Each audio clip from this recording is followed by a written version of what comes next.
사랑하는 주양교회 성도 여러분, 안녕하세요. 이병철 목사입니다.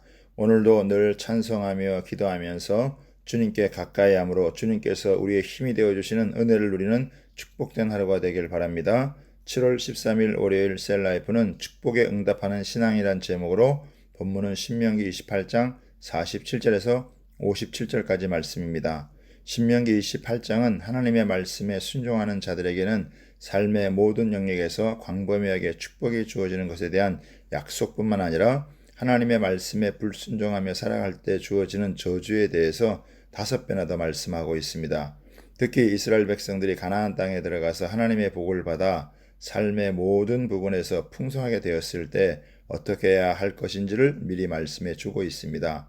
이를 귀담아 들으면 이스라엘은 복에 복을 더하는 삶이 되지만 만약 그렇지 않으면 큰 화를 당하게 됩니다.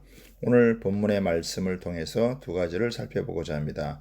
첫 번째는 풍요 중에 하나님을 기쁨과 즐거움으로 섬겨야 합니다. 하나님은 말씀에 순종하며 살아가는 자들에게 복을 주십니다. 그러면 삶이 풍요롭게 됩니다. 그런데 이렇게 풍요롭게 되었을 때 어떻게 사느냐가 중요합니다. 풍요롭게 되었을 때 하나님을 더 사랑하며 이웃을 더 섬기면 하나님께서는 더욱 복이 넘치게 하십니다.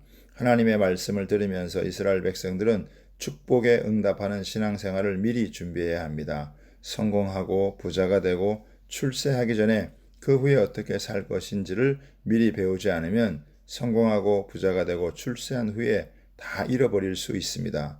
복을 받아 풍요롭게 되는 것만이 다가 아닙니다. 그것을 잘 지키는 것이 중요합니다. 사람은 풍요롭게 되면 하나님을 잊기 쉽고 방탕한 생활에 빠질 수 있습니다. 향락에 빠져 죄를 짓는 것에 겁이 없을 수 있습니다.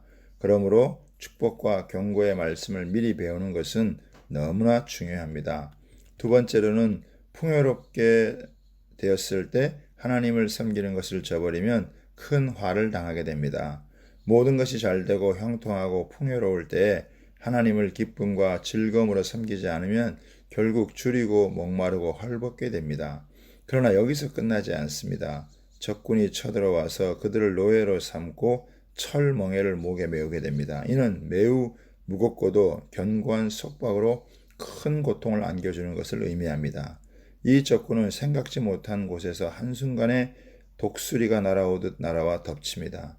이스라엘 백성들이 알지 못하는 언어를 해서 말이 통하지 않습니다. 그들은 노인을 보살피지 않고 유아를 불쌍히 여기지 않습니다. 모든 가축과 토지의 소산을 싹 쓸어갈 것입니다. 이스라엘의 아무리 높은 성이라도 다 둘러싸서 결국 정복하고 말 것입니다. 이 말씀은 역사적으로 이루어졌는데 남유다는 BC 586년 예루살렘 성읍이 바벨론에 의해 포로가 되었다가 결국 함락되고 말았습니다. 실제로 유다 왕국은 하나님보다 자신들의 성읍과 높은 성벽을 더 의지하고 이로써 충분히 적의 침입을 막을 수 있다고 확신을 했습니다. 그러므로 하나님께서는 그들이 의지하는 모든 것을 여지없이 무너뜨리고 바벨론의 포로가 되게 하셨습니다. 적군에게 맹렬한 공격을 당하게 될 때에 얼마나 어려운지 자기 몸에서 난 자녀들을 서로 잡아먹는 비극적인 일을 겪게 됩니다. 적의 군대에 포위되어 완전히 고립된 사람들이 극도의 배고픔을 참지 못하여 식인 행위를 하는 것은 하나님의 품을 떠난 인간이 얼마나 야만적일 수 있으며 하나님의 말씀에 불순종하며 산 대가가 얼마나 큰 것인지 생생하게 보여집니다. 이것은 악한 사람들만이 아니라 아주 고상하고 품위와 자제력을 갖춘 사람들조차 이런 상태가 됩니다. 이것은 인간의 존엄성을 내팽개쳐버린 비인간적인 행위일 뿐만 아니라 그 어떤 이유에서도 변명될 수 없는 불신앙적인 행위입니다. 이 말씀은 이스라엘 역사 가운데서 실제로 이루어졌는데 열왕기하 6장에는 북이스라엘의 수도였던 사마리아를 아람 군대가 둘러싸서 어렵게 되었을 때 자녀들을 서로 잡아먹는 문제로 큰 다툼이 벌어지는 끔찍한 일을 왕이 직접 듣고 절규하는 내용이 나옵니다.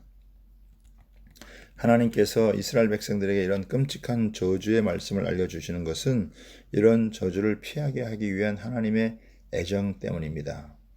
이런 하나님의 말씀을 잘 귀담아 듣고 순종해야만 이런 저주를 피할 수 있습니다. 사람에게는 무서운 죄성이 있어서 하나님의 말씀으로 제어받지 않으면 얼마든지 악하게 역사할 수 있습니다.